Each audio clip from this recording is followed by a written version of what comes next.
से जहां पुलिस को बड़ी कामयाबी मिली है। पुलिस ने लंबे वक्त से फरार चल रहे आरोपियों को गिरफ्तार किया है। आरोपी रतन चंद के खिलाफ कई मामले दर्ज किए गए। कई धाराओं के तहत रतन चंद के खिलाफ मामले दर्ज हैं, जिसे पुलिस ने महानपुर बसोहली से पकड़ा है।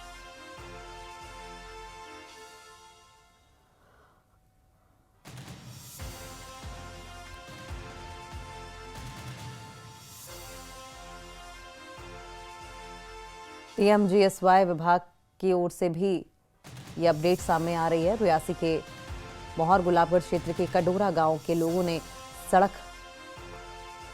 सर्वे को लेकर जोरदार विरोध प्रदर्शन किया है। ये तो अपडेट है ही, लेकिन ये खबर जो आप देख रहे हैं ये अनंतनाग से है, जहां पर पुलिस को बड़ी कामयाबी मिली है। पुलिस ने लंबे वक्त से फरार चल रहे आरोपियों को गिरफ्तार किया है। आरोपी रतन चंद के खिलाफ कई मामले दर्ज हैं। कई धाराओं के तहत रतन चंद के खिलाफ मामले दर्ज हैं, जिसे पुलिस ने महानपुर बसोहली से पकड़ा है।